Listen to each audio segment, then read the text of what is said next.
नमस्कार। शुरुआत करते हैं बड़ी खबर के साथ। उत्तराखंड में चुनाव से पहले सियासत तेज हो गई है। नेताओं का एक पार्टी से दूसरे पार्टी में जाने का सिलसिला जहां शुरू हो चुका है, तो वहीं अटकलें भी लगाई जा रही हैं कि कुछ और नेता पार्टी बदल सकते हैं।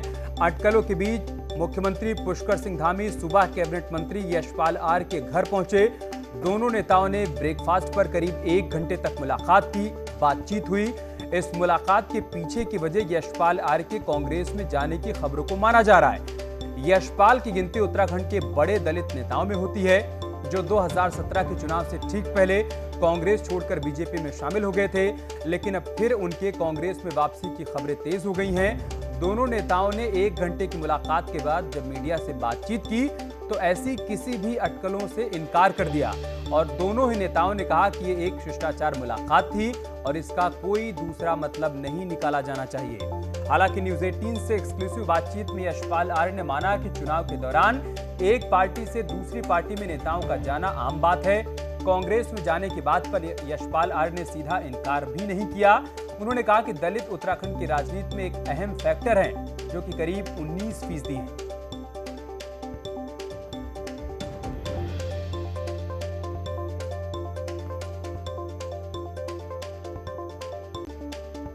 गिले शिकवे की बात नहीं है। मैं छात्र राजनीति में था, बहुत छोटा था, तब से आदरणीय यशपाल जी को मैं देखता आया हूं और वो जिस विधानसभा से मैं अभी विधायक हूं, वहां के आज से 30 साल पहले आप विधायक होते थे। तो हम लोगों का बहुत मतलब निजी और व्यक्तिगत संबंध है और उसके अलावा सरकार में भी हम लोग समय समय पर ऐसी चर्चा करते रहते हैं और ये महज हम लोगों की शिष्टाचार भेंट है। हमारे परिवार के हैं, हमारे मुखिया भी हैं, सरकार के मुखिया हैं, तो बातें होती हैं, लेकिन इसके मायने यही नहीं कि बहुत हम कहीं नाराजगी है या कहीं हमें कुछ हमारी इश्यूज हैं, ऐसा कुछ भी नहीं है।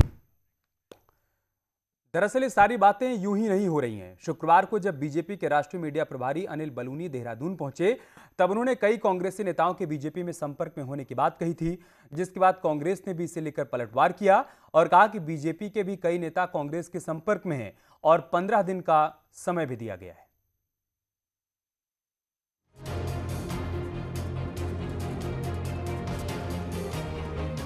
राज्यसभा सांसद और बीजेपी के राष्ट्रीय मीडिया प्रभारी अनिल बलूनी शुक्रवार को देहरादून दौरे पर रहे।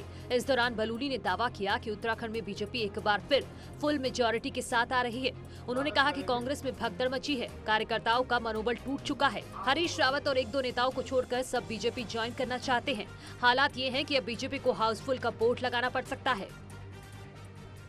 देखिए, कांग्रेस के अंदर हरीश रावत जी को छोड़कर और एक आध और व्यक्ति को छोड़कर प्रत्येक व्यक्ति भारतीय जनता पार्टी में आना चाहता है। कांग्रेस का जो कार्यकर्ता उसका मनोबल टूट चुका है और प्रत्येक व्यक्ति भारतीय जनता पार्टी में आने के लिए तैयार है। अब हम लोगों के भाई हमारे अंदर तो स्पेस लिमिटेड है ना, तो हमको हाउसफुल का वोट लगाना पड़ता है, लेकिन कांग्रेस के अंदर भगदड़ मची हुई है। प्रत्येक व्यक्ति भारतीय जनता पार्टी की सदस्यता लेना चाहता है और यही इस बात का द्योतक है कि उत्तराखंड के अंदर भारतीय जनता पार्टी पुनः एक मजबूत मेजॉरिटी के साथ आने वाली है। सारी कांग्रेस और अन्य दल भी भारतीय जनता पार्टी का जुड़ना चाहते हैं। अनिल बलूनी के बयान पर जवाब कांग्रेस की ओर से भी आया। कांग्रेस के प्रदेश अध्यक्ष गणेश गोदियाल ने तो बाकायदा बीजेपी को 15 दिन का समय भी दे डाला कि बीजेपी इसके बाद देख ले कि उनका हाउस कितना फुल रहेगा और कितना खाली। वो इस बात का खुलासा करें कि हाउसफुल का बोर्ड उन्हें किस नेता के लिए लगाना पड़ा है। इस 15 दिन का समय जाने दीजिए। इस 15 दिन के बाद पता चलेगा कि उनके यहाँ कितना हाउसफुल है और उनका हाउस कितना खाली हो रहा है। ये 15 दिन के बाद पता चल जाएगा। बीजेपी और कांग्रेस में खींचतान जारी है। बीजेपी कांग्रेस के एक विधायक को पहले ही अपने पाले में ला चुकी है और दावा है कि रडार पर अन्य विधायक भी हैं। अब कांग्रेस अगले 15 दिन के बाद क्या गुल खिलाएगी, ये देखना बाकी है। न्यूज 18 के लिए देहरादून से सुनील नवप्रभात की रिपोर्ट।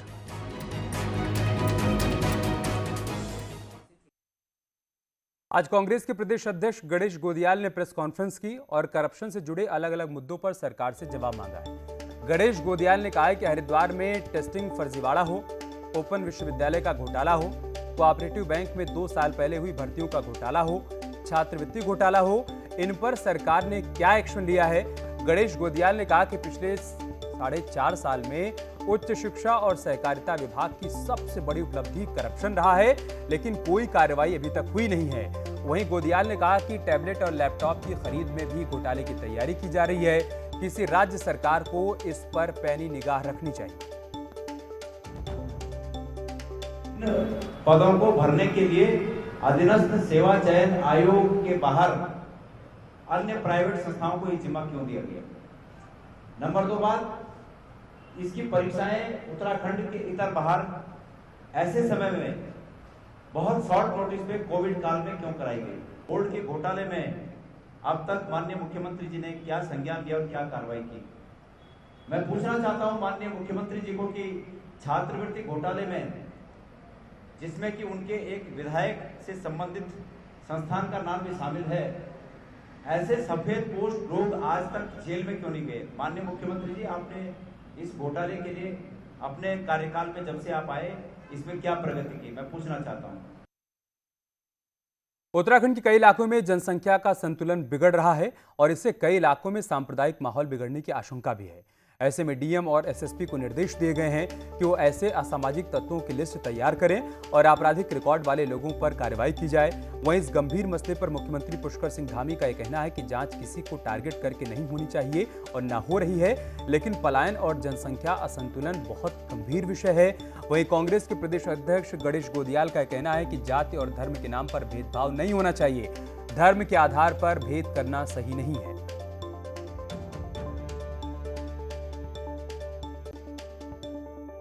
क्योंकि किसी को टारगेट करके नहीं हो रही है, एक पूरे उसको समसामयिक विचारोपरांत उस पर कार्रवाई हो रही है। सर, वाकई में चिंता का विषय बन चुका है इस हाँ, में। पलायन और ये दोनों विषय जो है बहुत चिंता के विषय। माननीय मुख्यमंत्री जी ने निर्देश दिए हैं कि वो पहचान करें कि धर्म विशेष के लोग अन्य जगहों पर जाकर बस्तियां बसा रहे हैं या रहने की कोशिश कर रहे हैं। अगर मैं माननीय मुख्यमंत्री जी से निवेदन करना चाहता हूं कि मुख्यमंत्री जी जाति और धर्म के नाम पर लोगों में और इस प्रदेश की जनता में भेदभाव न करें। विशेष समुदाय के बढ़ते दखल पर सरकार की सख्ती पर राजनीति तेज हो गई है। वहीं बीजेपी के विधायक दिलीप रावत का कहना है कि हिंदू संस्कृति के खिलाफ एक युद्ध चल रहा है। उन्होंने कहा कि देवभूमि हिंदुओं का आदर्श राज्य है, ऐसे में कांग्रेस को भी इसका समर्थन करना चाहिए। दिलीप रावत ने आरोप लगाया कि यूपी बॉर्डर से विशेष समुदाय के लोग जमीन पर कब्जा कर रहे हैं। देखिए, इस समय हिंदू संस्कृति के खिलाफ भी बहुत बड़ा युद्ध चल रहा है और हम लोग अपनी संस्कृति को बचाने के लिए संघर्ष करते हैं। और मैं पूर्व में भी कह चुका हूं कि बहुत बड़े तथाकथित संस्थाएं जो धर्मांतरण का कार्य कर रही हैं और निश्चित रूप से ये देवभूमि और हिंदुओं का एक आइडियल प्रदेश है। तो मैं समझता हूं कि ये बहुत अच्छा सराहनीय कदम है और कांग्रेस के लोगों को भी इसको समर्थन करना चाहिए और अगर नहीं करते हैं तो ये दुर्भाग्यपूर्ण रहेगा। पूर्व सीएम और पंजाब कांग्रेस के प्रभारी हरीश रावत के दलित सीएम के बयान पर कांग्रेस में बवाल मचा हुआ है। नेता प्रतिपक्ष प्रीतम सिंह ने हरीश रावत के बयान पर टिप्पणी की तो सांसद प्रदीप टमटा भी अब सामने आ गए हैं। प्रदीप टमटा ने नेता प्रतिपक्ष के बयान पर कड़ी प्रतिक्रिया दी है। एक व्यक्ति जो महत्वपूर्ण लीडर भी है, नेता प्रतिपक्ष भी हैं और खुद आरक्षित सीट से चुन के आते हैं, आरक्षित बड़का दलित और जनजातियों का प्रतिनिधित्व करते हैं, उनकी ओर से इस बयान के खिलाफ एक आवाज़ उठ रहा है, ये बहुत ही दुर्भाग्यपूर्ण है। एक बड़ी खबर नैनीताल से है, जहां पर आम आदमी पार्टी के नेता कर्नल कोठियाल गांधी चौक पहुंचे और गांधी जी की मूर्ति पर माल्यार्पण किया है। वहीं इस दौरान कोठियाल ने रोजगार गारंटी यात्रा को फ्लैग ऑफ भी किया। रोजगार गारंटी यात्रा को लेकर युवकों में भी खासा उत्साह देखने को मिल रहा है।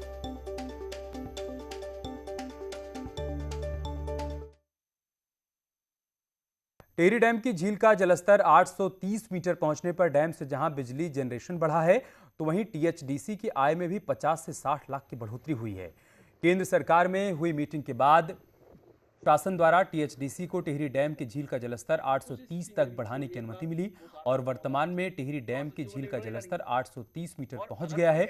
वहीं जलस्तर बढ़ने से आसपास के गांव में हो रहे नुकसान को लेकर टीएचडीसी द्वारा पुनर्वास विभाग को पैसे दिए जाएंगे, जिससे ग्रामीणों का विस्थापन किया जाएगा।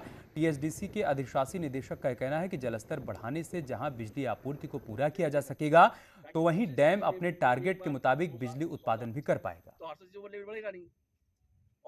जनरेशन का एक टारगेट बना हुआ है, यूपी में एवरीडे कितना हमारा टारगेट है जो एक्सीलेंट में पहुंचे, उसके हिसाब से अभी हम नीचे चल रहे थे।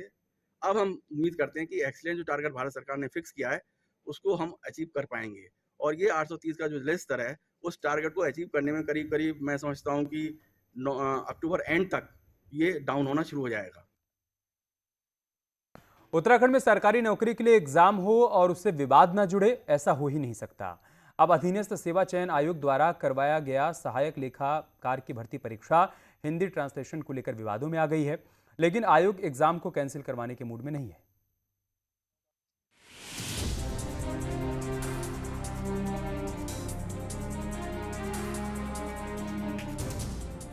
सहायक लेखाकार की भर्ती परीक्षा हिंदी मीडियम से एग्जाम देने वाले कैंडिडेट के लिए मुसीबत का सबब बन गई।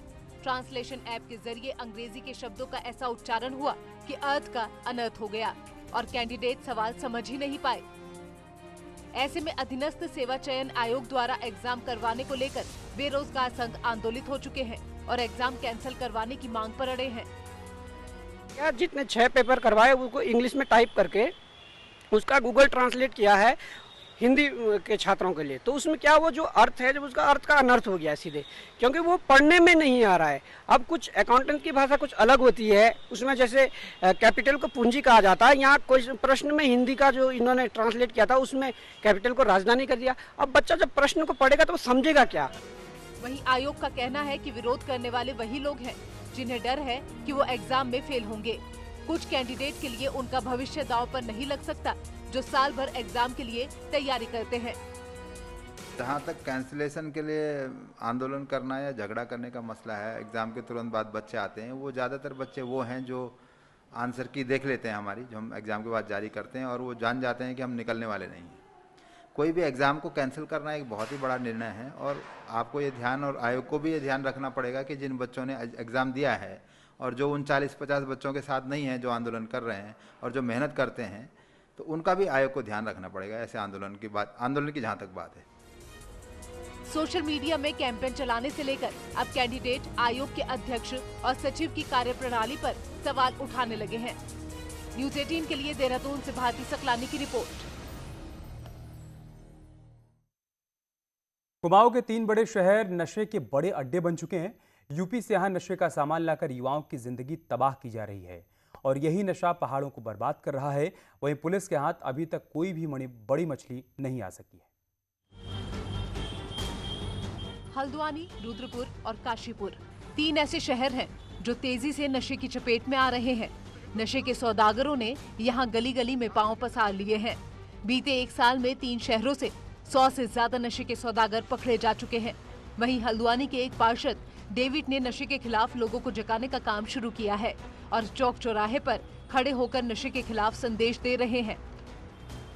मैं अधिकारी को जताना चाह रहा हूँ कि इस माध्यम से कि जो इसमें कार्रवाई करने वाले हैं उनके खिलाफ थोड़ी सी कड़ी कार्रवाई करी जाए, जिससे आने वाली पीढ़ी नष्ट हो रही है, तबाह हो रही है, जिससे गरीब बच्चे जो होते हैं आगे ना इलाज कर पाते हैं, ना निर्माण में जा पाते हैं, उनका जीवन नष्ट हो रहा है। आगे कोई देश के लिए कुछ करते पता लगा उनका भविष्य यहीं पे खराब हो जा रहा है। कुमाऊं के 3 शहरों में यूपी के बरेली और रामपुर से स्मैक और अन्य तरह के नशों की खेप पहुंच रही है। पुलिस खुद इसको लेकर बेहद अलर्ट है और एक कदम आगे बढ़कर नशे के सौदागरों के घर जमीन की कुर्की की तैयारी कर रही है। इसमें जो है गैंगस्टर एक्ट भी हम लोग लगा रहे हैं। इनके जो अभी कुछ नाम इसमें खुले हुए हैं, पूर्व में भी ये लोग जो है वांछित रहे हैं, दिल्ली पुलिस में भी ये वांटेड है, तो इनके तुरंत ही जो है धारा 29 NDPS एक्ट के अंदर इसमें गैंगस्टर लगा के संपत्ति जब्त की जा रही है और जो भी इनके घर है, बैंक अकाउंट है, गाड़ियां है, सारी सीज कर दी जाएगी जल्द। पुलिस छोटी छोटी कार्रवाई के जरिए कई नशेड़ियों और नशे के सौदागरों को पकड़ रही है, लेकिन पुलिस के हाथ अभी बड़े माफियाओं तक नहीं पहुँच पाए हैं।